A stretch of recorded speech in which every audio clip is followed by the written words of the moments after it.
জয় শ্ৰীমান নাৰায়ণ। তো আজি আমি জানিম এনেকুৱা এটা টপিকৰ ওপৰত আমি আজি ডিছকাশ্যন কৰিম, আলোচনা কৰিম, যিটো নেকি আমাৰ মানে সমাজত উঠি অহা প্ৰজন্মৰ কাৰণে বিশেষ প্ৰয়োজন বুলি মই ভাবোঁ। যেনেকৈ নেকি যিকোনো এটা ভাইৰাছ বিয়পিলে, যেনেকৈ নেকি কিবা এটা বেমাৰ যদি বিয়পে, ডাক্তৰে তাৰ কাৰণে বেজী ইনজেকশ্যন দি দিয়ে সকলোকে, যিদৰে কৰোণা বিয়পিছিলে।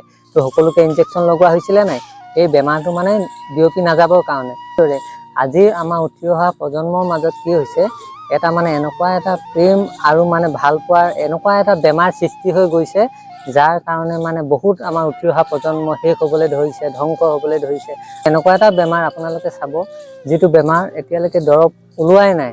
আৰু এই বেমাৰত মানে ল'ৰাসকলে, উঠি অহা প্ৰজন্ম ল'ৰা হওক ছোৱালীজনী হওক, এনেকুৱা কথা কৈ দিয়ে যে তোমাৰ প্ৰেম ভাল পোৱাৰ কাৰণে তোমাৰ মানে প্ৰেমত মই নিজৰ জীৱনটো দি দিম, আৰু এই জীৱনটো দি দিয়া কথা কয়।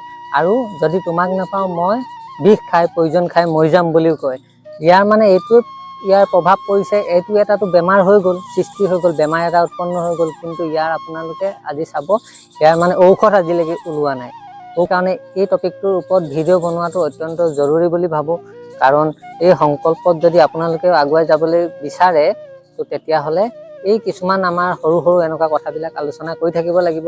এই ভিডিঅ'টো বিশেষ সকলো আমাৰ উঠি অহা নৱপ্ৰজন্মৰ কাৰণে, কিন্তু বিশেষ তেওঁলোকৰ কাৰণে লাভদায়ক হ'ব, যি নেকি আজিলৈকে এইটো এটা ভাইৰাছত, এইটো এটা বেমাৰত মানে পৰা নাই, যি নেকি এই প্ৰেমৰ এইটো ৰোগত মানে পৰা নাই। এই ৰোগটোত বিশেষকৈ উঠি অহা প্ৰজন্ম সৰু সৰু ল'ৰা ছোৱালীবিলাকৰ বিষয়ে বেছি লাভদায়ক হ'ব, যদি আপোনালোকে এই ভিডিঅ'টো ভালদৰে চায়। আপোনালোকক ভালৰ কাৰণে ভিডিঅ'টো বনাইছোঁ, চাওক আপোনালোকে। ভাল পোৱা মানে প্ৰেমৰ বিষয়ে এটাই কৈছে, আকৌ সেইটোৱে কথা আহিলে যে এটা ল'ৰাই এগৰাকী ছোৱালীক ভাল পোৱা, প্ৰেম কৰা, আৰু ছোৱালী এগৰাকীয়ে ল'ৰাটোৰ প্ৰতি আকৰ্ষিত হোৱা, প্ৰেম কৰা, তাকে ভাল পোৱা বুলি কৈছে। ইয়াত আৰু এটা কথা কৈছে, এজন ল'ৰা বা এজনী ছোৱালীক যদি ঘৰৰ পৰা মানে আঁতৰাব বিচৰা হয়, মানে অকলশৰীয়া কৰি দিব বিচৰা হয়, আৰু মানে যিকোনো পঢ়া লিখাৰ পৰা অকলশৰীয়া কৰি দিব বিচৰা হয়, জীৱনটো যদি শেষ কৰি দিব বিচৰা হয়, তেতিয়াহ'লে তেওঁক আপুনি দুৰ্দান্ত প্ৰেমিক বনাই দিয়ক, প্ৰেমিক প্ৰেমিকা বনাই দিয়ক। অট'মেটিকলি তেওঁ ব্যায়াম, শৰীৰৰ যিখিনি মানে মনোযোগ দিব লাগে, বিশেষকৈ পঢ়া লিখা, ব্যায়াম, শৰীৰ চৰ্চা, ঘৰ এৰি তেওঁ মানে এটা ধ্বংসৰ পথেৰে আগুৱাই যাব। মানে আপুনি মই কাৰোবাক যদি জীৱনটো শেষ কৰি দিব বিচাৰোঁ, তাক একো কৰিব নালাগে, এজন মানে দুৰ্দান্ত প্ৰেমিক বনাই দিয়ক, তেওঁ জীৱনটো অট'মেটিকলি শেষ হৈ যাব। সেইসকলক কাৰ লগত তুলনা কৰিছে জানে?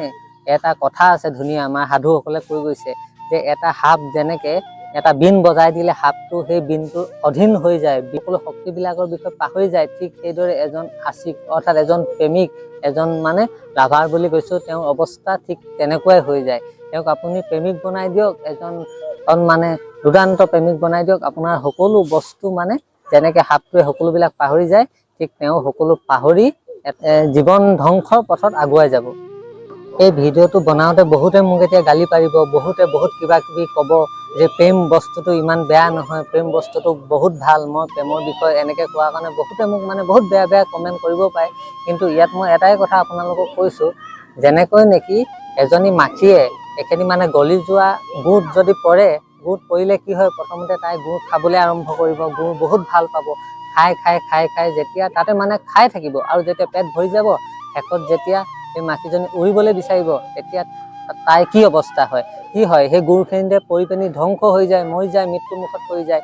ঠিক এই উঠি অহা প্ৰজন্ম, নৱপ্ৰজন্মই যি সকলো কাম বন এৰি, নিজৰ শৰীৰ চৰ্চা এৰি পিনি, ব্ৰহ্মচৰ্য পালন নকৰি পিনি কেৱল অকল ভাল পোৱা, প্ৰেম আচিকিতে পৰি গৈছে, তেওঁলোকৰ অৱস্থা এই হয়গৈ শেষলৈ।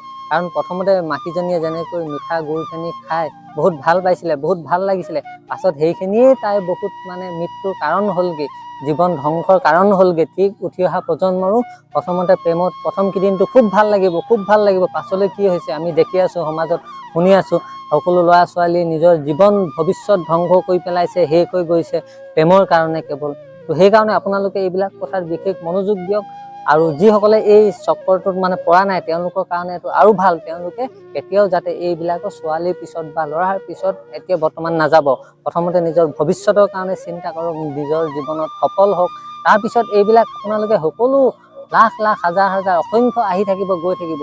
কিন্তু এতিয়া হৈছে যিটো সময়ত আপোনাৰ জীৱনত লক্ষ্য নিৰ্ধাৰিত কৰি সেই লক্ষ্যত আগবাঢ়ি যোৱাৰ সপোন, সেইটো প্ৰথমতে আপোনালোকে পূৰণ কৰি লওক, সেই পথে আগুৱাই যাবলৈ চেষ্টা কৰক।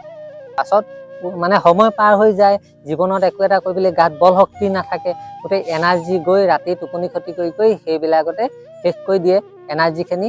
তো পাছত জীৱনত কিবা এটা কৰিবলৈ সংকল্প ল'বলৈ সফল হ'বলৈ ক'ত শক্তি থাকিব, ক'ত মানে মনোবল থাকিব, সকলো মানে ডিপ্ৰেশ্যনত গুচি যায়গৈ। আৰু শেষলৈ প্ৰেমত পৰি যেতিয়া জীৱনটো বৰবাদ হৈ যায়, শেষ হৈ যায়, আধা জীৱন নষ্ট হৈ যায়, তেতিয়া কি হয়, সিহঁতে কিছুমানে এটাই পথ বাছি লয়গৈ, জীৱনটো বৰবাদ কৰি পেলাই নিজৰ জীৱনটো, কিছুমানেতো আত্মহত্যা চুইচাইডলৈকে কামবিলাক কৰিবলৈ লয়, কিছুমানে মদাহী হৈ যায়, কিছুমানে বহুত বেয়া হৈ যায়, ডিপ্ৰেশ্যনত গৈ জীৱনটো শেষ কৰি পেলায়।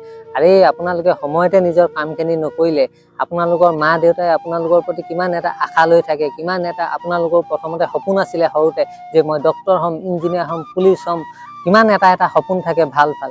কিন্তু এই যেতিয়া প্ৰেমৰ চক্ৰত আপোনালোকে পৰিব, আপোনালোকৰ জীৱন একেবাৰে বৰবাদ হোৱাটো 100% নিশ্চিত। বহুত ল'ৰা এতিয়া দেখিবলৈ পাওঁ, গোটেই জীৱনটো এনেকৈ শেষ কৰি পিনি পাছত একো এটা সফলো হ'ব নোৱাৰিলে, মাক দেউতাকৰ সপোন, নিজৰ সপোন সকলো বিফল কৰি পাছত কি হয়, জীৱনটো পৃথিৱীলৈ অহা একো সাৰ্থক নহয়, জীৱন শেষ, ধ্বংস, এটা বহুত বেয়া পথত গুচি যায়। সেইকাৰণে মই আপোনালোকক কৈছোঁ, যি সপোন দেখিছে প্ৰথমতে তাৰ ওপৰত কাম কৰক, সপোন সফল কৰিবলৈ কাম কৰক। আৰু সপোন সফল কৰিবৰ কাৰণে গাত এনাৰ্জি লাগিব, মনোবল লাগিব, উৎসাহ লাগিব। সেই উৎসাহ ক'ৰ পৰা আহিব? আমি ব্ৰহ্মচৰ্য পালন কৰিলে আহিব। সেয়েহে মই যেনেকৈ 1 বছৰ সংকল্প লৈছোঁ, আপোনালোকেও লওক, 1 মাহ লওক, 2 মাহ লওক, 3 মাহ লওক, তেনেকৈ সংকল্প লৈ জীৱনত তেতিয়া এটা শৰীৰত উৰ্জা থাকেতো, উৰ্জা মানে তাত নকাৰাত্মক আপোনাৰ নেগেটিভিটি ভাৱটো প্ৰথম নাহেই, তাত সদায় পজিটিভটোৱে আহিব। যিকোনো এটা আপুনি সংকল্প কৰিব, সেইটোত উপনীত হ'বই, মানে তাৰ ওপৰত এনেকুৱাকৈ মনোযোগেৰে কাম কৰিবলৈ আপোনাৰ মানে মানসিক বল থাকিব, গাত শক্তি থাকিব। কাৰণ সকলোতকৈ মূল শক্তিখিনি হৈছে ব্ৰহ্মচৰ্যৰ শক্তি। সেই শক্তিখিনি থকাৰ পিছত আপুনি জীৱনত কৈছে নহয়, সকলো দিশতে, যি দিশতে আপুনি ভৰি দিয়ে সেই দিশতেই আপুনি জয় সফলেই হ'ব। আধ্যাত্মিক দিশো বনিব, এইফালে আপোনাৰ সংসাৰৰ দিশে আগুৱাই গৈ উন্নতিৰ পথ হৈ এজন সফল মানুহো হ'ব পাৰিব। আপোনাৰ লোক পৰলোক দুই ঠাই আপোনাৰ শুধৰি যাব।